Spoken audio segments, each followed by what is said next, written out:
Deputy Secretary Bruce Andrews. Deputy Secretary Andrews is the second highest ranking official in the Department of Commerce and has responsibility for all of the department's 12 bureaus. He came to the Department of Commerce after a distinguished career on Capitol Hill and in the private sector, and brings a breadth of experience and knowledge to the job that benefits the department on a daily basis. Deputy Secretary Andrews will be speaking to us this morning on the economic importance of licensing and the role of the various bureaus of the Department of Commerce, including the USPTO, the National Institute of Standards and Technology, the International Trade Association, and the Bureau of Economic Analysis in measuring, promoting, and encouraging licensing. He will also discuss the international dimensions of licensing, including how the administration is promoting licensing through trade advocacy and also new trade agreements. So please join me in welcoming Deputy Secretary Andrews to the podium. Bruce?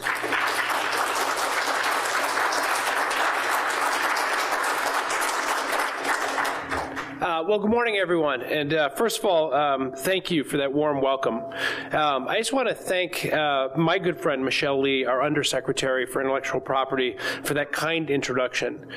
Both Secretary Pritzker and I agree how fortunate we are to have Michelle leading the U.S. Patent and Trademark Office. I also want to thank USPTO and George Mason's Center for Protection of Intellectual Property for bringing together a diverse group of business leaders, policymakers, and academics. Today's conference is entitled Economic Contributions of Technology Licensing. But I would argue that it is far more than that. It's about the ability of the United States to compete in the 21st century. Our founding fathers saw innovation and scientific discovery as the highest callings of a free and democratic people. So when they enshrined the Progress Clause into the Constitution and secured commercial rights for authors and inventors, they did more than pave the way for the world's most robust IP protection laws. They also built a powerful incentive for innovation into our economy. President Lincoln said it best when he credited the patent system with adding the fuel of interest to the fire of genius. The practice of licensing patent technologies dates all the way back to the 1840s. It was then that a patent officer named Charles Fleischmann helped his friend demonstrate his patented technology to an Austro-Hungarian prince. That friend was Samuel Morse. That technology was the telegraph. And that license led to the first installation of the US-based telegraph system in Europe. During the Industrial Revolution, inventors further embraced licensing to commercialize their discoveries. Charles Goodyear, for example, never actually manufactured tires. He patented the processes for vulcanizing rubber and licensed it to a company that made the modern tire available to the world. Likewise, Thomas Edison licensed his patent for the incandescent light bulb to several entities. Eventually, they merged into the iconic company we know today as General Electric, or GE. Today, licensing is ubiquitous in every field. It allows businesses to innovate in the marketplace and inventors to focus on their next big idea. It delivers investment returns on research done on campuses of our universities, in the labs of our private research facilities, and in the agencies throughout the federal government. Every year, research at our renowned universities leads to newly patented technologies.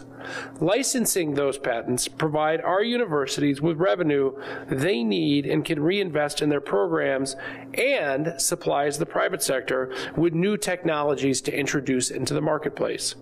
Between 1997 and 2007, university licensing added nearly $500 billion to U.S. economic output. For example, the 156 drugs licensed by our universities represent a fifth of the most significant, clinically significant drugs approved by the FDA in the past 30 years. One advantage of our patent system is that businesses constantly find new and novel ways to commercialize technologies. Take Protein Design Lab, for example. In the 1990s, this research firm became a multi-billion-dollar enterprise by licensing its monoclonal antibody technology. Doing so led to the introduction of new life-saving medications like Humira and Herceptin into the marketplace. It's incredible to think that as recently as 2013, Protein Design Lab's patents underpinned 3 of the industry's top-selling drugs. Or take my former employer, Ford Motor Company. Ford recently made nearly 650 patents related to electric vehicles available for licensing. Their hope is to accelerate innovation across the automobile industry. Of course, today I'm most interested in talking about the Department of Commerce. Patent licensing is one of the primary ways that we and agencies throughout the federal government promote private sector innovation. Everyone knows why the federal funded research is so vital to our economy. It promotes innovation long before there's a viable private sector interest. From finding new cures to improving energy efficiency, the public has a profound interest in supporting scientific research. And when government-backed research yields new patents, licensing allows for their commercialization by the private sector, benefiting us all.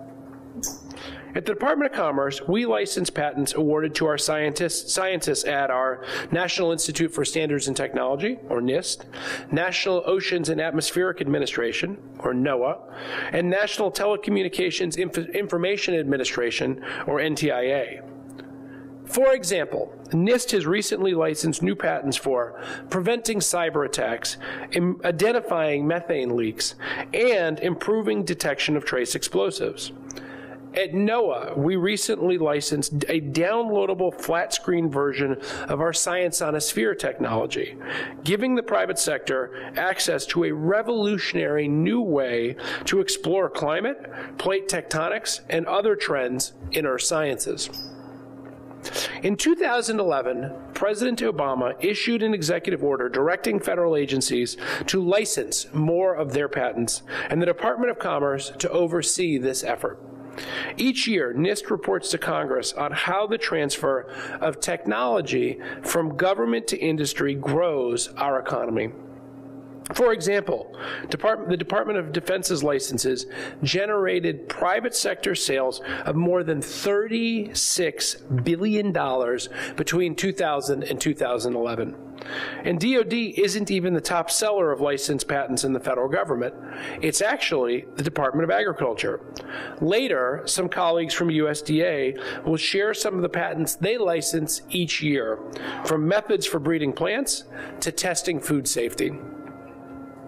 Clearly, our patent and licensing system contributed to our rise as the world's most innovative economy. And at the Department of Commerce, we see it as vital to our nation's economic future. Let me explain why. Today, the U.S. exports more technology than ever before. Since 2009, our annual technology exports have totaled over $100 billion. In 2014, that jumped to $130 billion.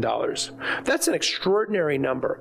It accounts for 45% of all licensing-related exports across all OECD countries. No other nation even comes close. But if we want to remain the world's leader in innovation, we must strengthen IP rights for American innovators in today's interconnected, globalized economy. One of the greatest challenges we face is competing in unlicensed economies, especially in China. We know that China continues to grant low-quality patents, that the Chinese court system often awards little to no damages for infringement, and that IP theft and underpayment of royalties for licensed works remains a serious problem. These are some of the issues that we've raised in the U.S.-China Joint Commission on Commerce and Trade, or JCCT, our bilateral trade forum held yearly with the Chinese government. There's been notable progress in recent years. In 2014, China agreed to, and I quote, treat intellectual property rights owned or developed in other countries the same as domestically owned or developed intellectual property rights. The Chinese government also recognized the freedom of private enterprise to negotiate their own licensing terms, a clear departure from the compulsory agreements often forced upon companies in return for market access. We expect that as infrastructure and manufacturing contribute less to the Chinese economy, the growth of China's services and technology industries may spur the adoption of stronger IP laws. We continue to provide feedback to China on potential reforms. And we're working with Chinese experts in IP to better quantify the economic costs of infringement. That's just one of USPTO's main objectives for this July's conference with Renmin University in Beijing. In addition to advocating for internal reforms, we must look outside of the Chinese economy and work towards creating a truly global licensing regime. Securing the passage of the Trans-Pacific Partnership is a great place to start. Many of you provided valuable insight during the negotiations over TPP's intellectual property provisions. Others helped pass Trade Promotion Authority from Congress last summer. So I know this group is more than familiar with TPP's benefits for America's patent holders. According to the White House Council of Economic Advisors, royalty patents to U.S. companies increase by an average of 15% whenever a country enacts stronger IP laws. So just imagine the opportunities made possible when we pass TPP into law and give America's patent holders access to markets that represent 40% of global GDP. Anyone working in the licensing space knows that the innovations unleashed by the internet have spurred huge growth in digital services and service-related trade. And you know that our position as the global leader in services exports, from fintech to cloud computing to professional services, is indisputably linked to our robust patent licensing system. That's why we need the voices of America's patent holders and licensors to make a strong case for TPP. Too often, our debates on trade dwell on the past instead of what we must do to succeed in the future. We know that globalization is increasing competition for our companies, just as digitization changes how people work. Yet these forces will continue at full speed whether we embrace new trade agreements or whether we reject them. The reality is that trade agreements did not create these forces. Trade agreements are how we shape these forces. As America's patent holders and licensors, you have an important perspective to offer. You can share how greater access to new markets will mean greater returns on American innovation, more investment in our economy, and more high-paying jobs for our people. Your voice is essential if we are to see TPP signed into law. TPP is an opportunity to advance our vision for a truly global licensing framework. One that makes it easier for a research university in Wisconsin to transfer technology to a manufacturer in Japan or an inventor in Virginia to license patents not just to companies across the country, but also across the world. One that encourages a more collaborative global research environment, and one that promotes the sharing of ideas and ultimately shared prosperity. Today's program is exactly the kind of dialogue we need, one that brings us together as policymakers, as business leaders, as economists, and as academics. By encouraging the licensing and commercialization of patented technologies around the world, together we can set the stage for another century of American innovation. Together we can write the rules of the 21st century global economy to both promote and protect innovation. And together we can secure a more productive economy and a prosperous future for the American people. Thank you so much and enjoy the program today.